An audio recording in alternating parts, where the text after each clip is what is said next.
Caríssimos irmãos presbíteros, caríssimos membros da alta administração da Pontifícia Universidade Católica de Minas Gerais, caríssimos professores, alunos aqui presentes, caríssimos membros do corpo técnico administrativo da nossa amada PUC Minas. Este evangelho que nós acabamos de ouvir, a princípio, não parece ter nada que ver com o motivo da celebração que nos reúne aqui hoje para comemorarmos o dia do professor, mas também o dia do funcionário, daquelas tantas pessoas que colaboram com o andamento e a eficiência desta universidade. E, no entanto, como veremos, tem sim. Não foi um evangelho escolhido por mim, nem pela organização da pastoral. É o evangelho que se lê em todas as igrejas do orbe católico na data de hoje, com exceção daquelas festas particulares que fazem parte da celebração de alguns lugares, congregações religiosas ou ordens, e até regiões por este mundo afora. É preciso entender que esta página cheia de ais na boca de Jesus, ela possui um contexto. Por conta do recorte da assim chamada perícope que foi proclamada na missa de hoje, nós não sabemos onde é que Jesus estava e por que ele pronunciou isso, porque nós não ouvimos os versículos precedentes. No entanto, São Lucas coloca esta fala de Jesus na casa de um fariseu. Um fariseu, ouvindo Jesus, chamou-o para comer com ele em sua casa. Quando Jesus entrou na casa do fariseu, o fariseu se escandalizou com Jesus, porque viu que ele não fazia as abluções exigidas pela norma para começar a refeição.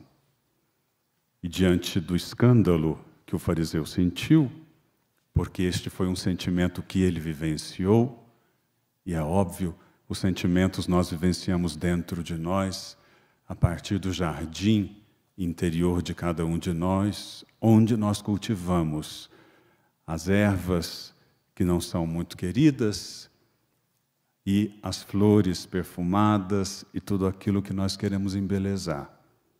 Como todo jardim, se nós não podamos, não cuidamos, não arrancamos aquilo que é daninho, corremos um sério risco de nos assustarmos com o nosso interior. E por isso mesmo, o fariseu fala a partir do seu interior, como acontece com cada pessoa. A boca fala do que o coração está cheio, ensina Jesus. Ele então se escandaliza com uma questão exterior. Para ele era muito importante que a ablução fosse feita, ou mais ainda, que a norma fosse cumprida.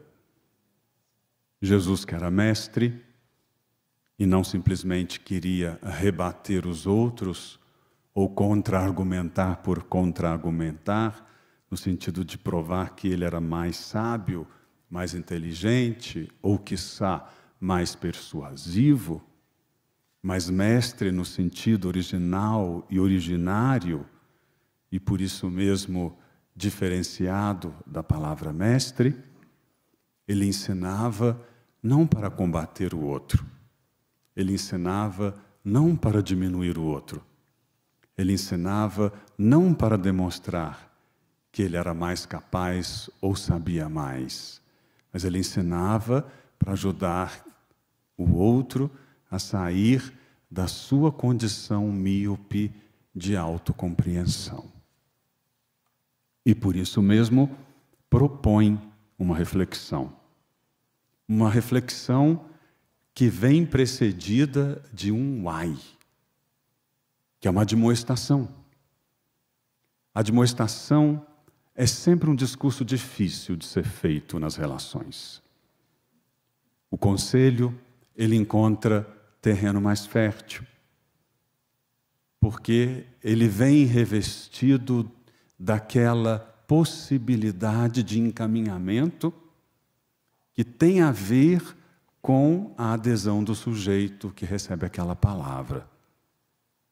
Mas quando nós vamos em tom de admoestação, corremos um risco de ser incompreendidos e de não ter o tom adequadamente colocado naquela posição sonora com que desejaríamos ou desejávamos que o ouvido do sujeito interlocutor assim recebesse. Mas Jesus propõe uma fala em tom de admoestação. Por incrível que pareça, a fala em tom de conselho, ela tem seu benefício. E talvez, para a maioria das pessoas, demonstre ser a forma mais lenta, mais tranquila, mais generosa de chegar a um ponto crucial. Mas a admoestação também tem o seu valor, sobretudo quando ela é dita de uma forma que possa ajudar o outro a se responsabilizar por aquilo que é totalmente de responsabilidade sua. E por isso mesmo, a admoestação pode ser disruptiva, no sentido de que ela instaura uma reflexão, muitas vezes marcada pelo incômodo, pela crise que ela naturalmente pode instaurar. É curioso isso, porque quase sempre, quando se instaura uma crise no sujeito, e crise é uma palavra muito significativa, porque ela significa, na sua origem etimológica, aquela habilidade de separar as coisas, de colocar as coisas nos seus lugares, para identificá-las adequadamente. E por isso mesmo a crise pode nos incomodar, porque ela nos faz ver coisas que nós não víamos, coisas desestruturadas, coisas desorganizadas, coisas mal colocadas. Mas Jesus admoesta. E o seu admoestar não é somente para aqueles interlocutores, é também para mim e para cada um de nós que tem o privilégio de ouvir a sua palavra. Ele começa admoestando os fariseus porque eles pagam o dízimo na sua mais detalhada condição. O dízimo até da hortelã, o dízimo da arruda, o dízimo das ervas, ou seja, a 10ª parte daquilo que eles conseguem produzir com essas ervas, eles pagam como dízimo, que é o que a palavra significa na sua origem. Mas eles deixam de lado a justiça e o amor a Deus. Então, existe uma discrepância de um purismo exagerado nas mínimas coisas da lei. Mas a justiça é deixada de lado. E o amor de Deus é deixado de lado. E Jesus diz, deveríeis praticar isso, mas sem deixar de lado aquilo. O equilíbrio nas compreensões é sempre muito exigente, particularmente no mundo de hoje, em que, tocados por tantos compromissos, correrias e afazeres, nós acabamos nos perdendo na balança da própria vida.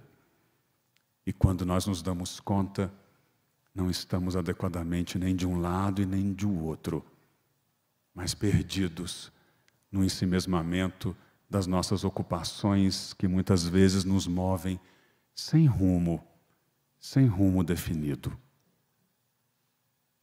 No segundo momento, ele diz, vós gostais do lugar de honra nas sinagogas e de seres cumprimentados nas praças públicas, ou seja, vós vos preocupais muito com o reconhecimento dos outros, com os primeiros lugares, com o ser considerados mais importantes.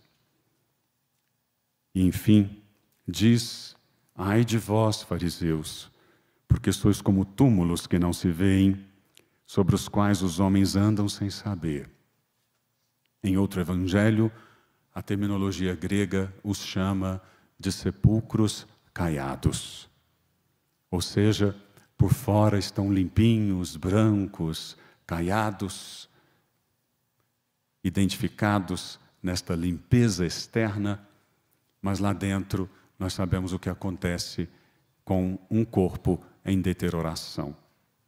Essa discrepância entre o interior e o exterior é aqui colocada por Jesus como uma deficiência muito séria, porque é do interior que deve proceder a consciência do comportamento, da postura, do tratamento e, portanto, do exterior.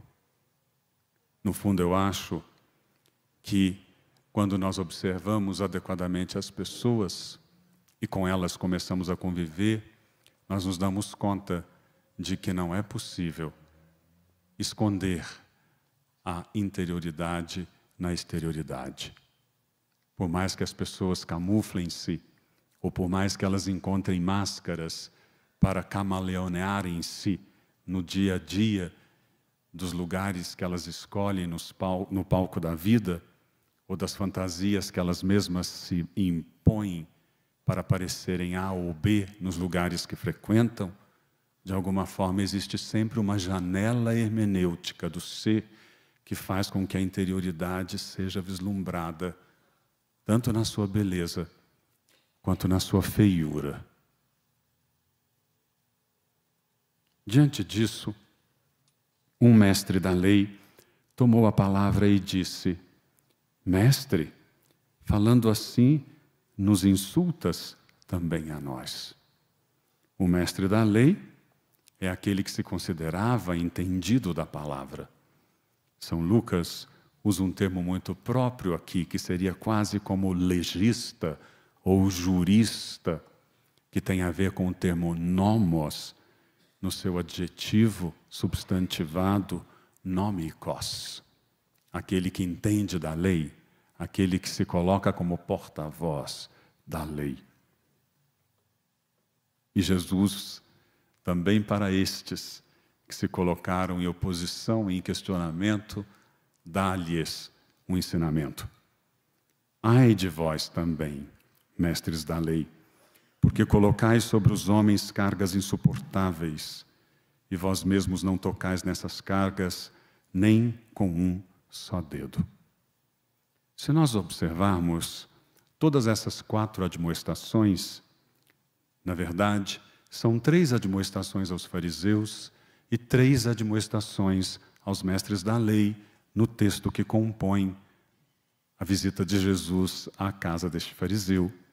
Mas a perícope, que significa corte da liturgia, nos colocou diante de 3 admoestações aos fariseus e uma das 3 admoestações aos mestres da lei.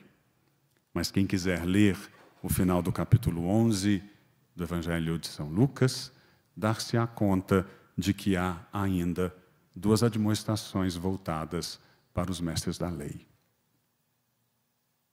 No fundo, percebo aqui que há uma temática que costura e vincula as admoestações. É a temática da incoerência. Uma coisa que é dita e outra que é feita. É muito significativa a origem da palavra incoerência, porque a palavra incoerência, no latim, vem de um verbo que deu origem a este substantivo, mas também a um outro adjetivo, que no caso era o particípio passado do verbo. Incoerência tem a ver com coesão, ou falta de coesão.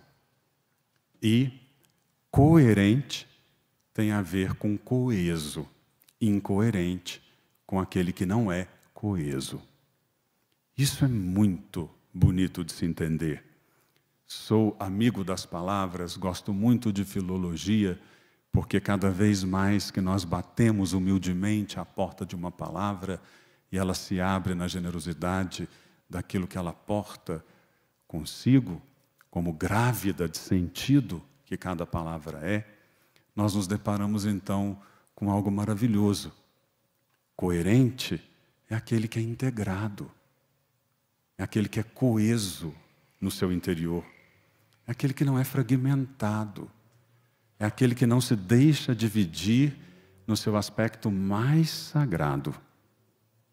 E quando nós permitimos que essa divisão se instaure, e essa crise que não é benéfica fragmente a nossa interioridade, nós nos tornamos separados de nós mesmos e entramos nessa difícil relação com aquilo que queremos e aquilo que somos, com aquilo que nós tentamos descobrir dentro de nós e aquilo que nós oferecemos aos outros no dia a dia dos nossos relacionamentos. A tradição filosófica tem uma frase atribuída a São Tomás de Aquino, outros atribuem a outros filósofos, mas no mundo da sabedoria, às vezes é difícil, a não ser que tenha sido posto por escrito em um livro específico, datado cronologicamente antes da repetição daquela palavra, para nós assegurarmos que aquela frase seja realmente de uma pessoa. Não me esqueço, certa vez, quando estava dando aula no Chile, e o padre Alberto Hurtado, jesuíta, grande santo, estava para ser canonizado, e eles repetiam uma palavra de padre Alberto Hurtado, que eu sempre tinha ouvido de Madre Teresa de Calcutá.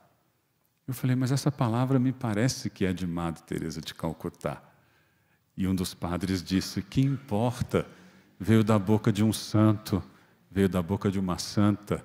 Eles compartilham realidades que muitas vezes a nossa razão não é capaz de alcançar. Penso que no mundo da sabedoria é assim também. E por isso mesmo que nós nos estarrecemos com admiração diante de pessoas sábias, de qualquer que seja a sua cultura, raça ou tradição de saber.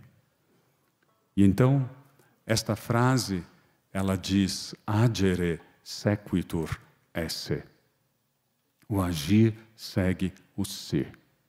Ou seja, aquilo que nós manifestamos na prática, nos nossos comportamentos, nas nossas falas, no nosso modus operandi, é algo que de alguma forma vem do nosso ser. E é por isso que às vezes a nossa agitação, a nossa correria, as nossas lamúrias, as nossas dificuldades, a nossa irritabilidade e tanta coisa que nós vamos compartilhando por aí no dia a dia da nossa vida, nas bandejas que nós vamos oferecendo aos outros, bandejas que muitas vezes os outros não querem ter, nem ver, nem receber, nós estamos oferecendo aquilo que não é o que de melhor nós temos, por conta desta falta de coesão interior, desta coerência interior. Que palavra final eu poderia dizer, para não me delongar mais do quanto já me delonguei aqui, olhando especificamente para os nossos professores e para aqueles nossos colaboradores especialíssimos do corpo técnico administrativo da universidade. Que nós todos aqui somos, de alguma forma, educadores. Nem todos de nós somos mestres pela titulação ou doutores pela titulação, mas todos nós somos educadores. Toda pessoa que está aqui dentro educa. E esta é uma missão maravilhosa.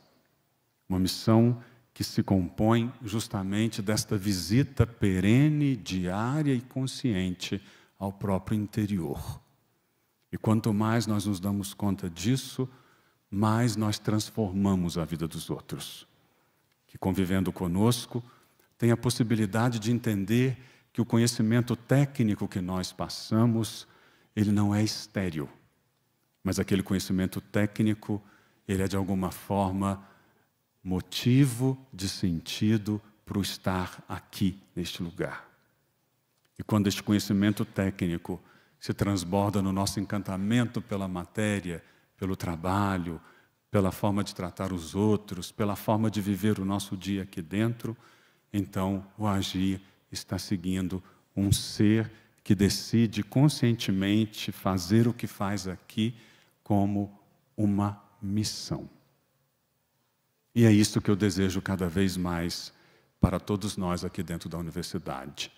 Que nós sejamos estes polos de irradiação desta missão tão bonita que dá sentido à maravilhosa história e trajetória consolidada da Pontifícia Universidade Católica de Minas Gerais, publicamente reconhecida por tantas entidades, pessoas, setores, fora e dentro desse Estado, mas fora e dentro desse país.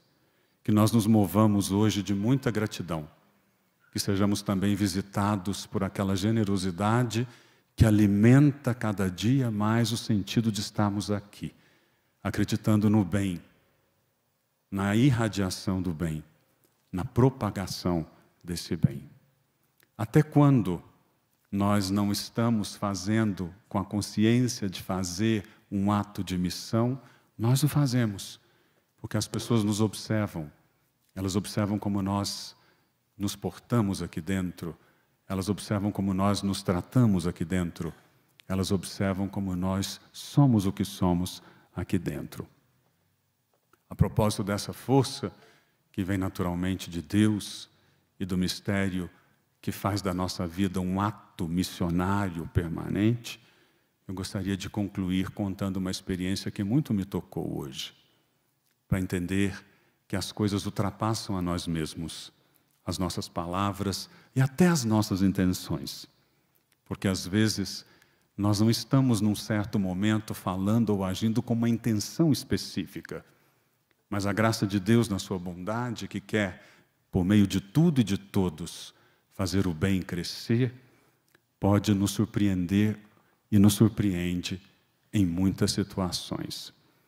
Nesta manhã eu estive no Ministério Público de Minas Gerais, num encontro com procuradores do Brasil todo, e foi-me dada a palavra lá num momento, porque a universidade está iniciando um projeto de assessoria muito significativo sobre o tema da segurança, lá no Ministério Público de Minas Gerais.